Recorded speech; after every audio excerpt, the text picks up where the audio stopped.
માતાજી મામાદેવ મિત્રો, આપણે જો આજ વરસાદ જેવું છે 2-3 દિવસથી, એટલે ઘોડી લઈને બહાર નીકળ્યા છીએ. બે ઘોડીઓને સામાન કર્યો છે, સંજયભાઈ વાળી ઘોડીને અને આપણી ઘોડીને.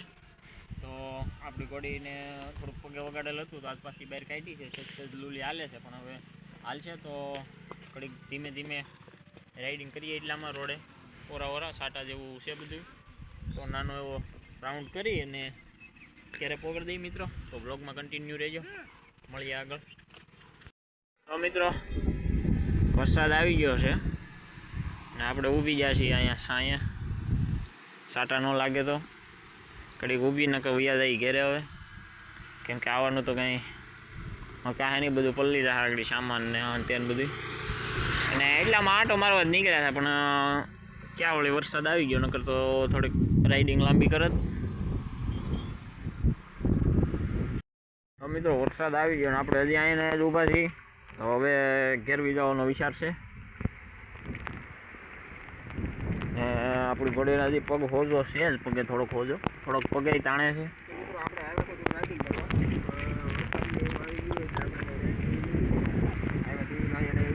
અને વરસાદ ચાલુ છે, વરસાદ હજી બન્યો નથી. તો હાલો ધીમે ધીમે ઘર બાજુ ભાગી જઈએ. બ્લોગમાં રહેજો મિત્રો, મળીએ આગળ. મિત્રો, આપણે આવી ગયા છીએ ઘર પાસે. આપણી નદી છે ચાલુ, પાણી આવ્યું તો આજ રાતે.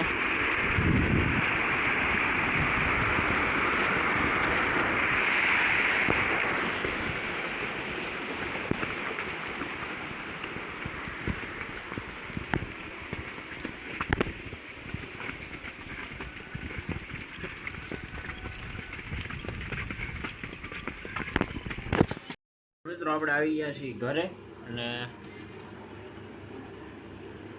ખોડીને હવે સામાન છોડી નાખી, હાંકી નથી એટલે. તો મિત્રો, લાઈક કરજો, શેર કરજો અને સબસ્ક્રાઈબ કરવાનું ભૂલતા નહીં. મળશું એક નવા બ્લોગ સાથે. જય માતાજી, જય માતાજી.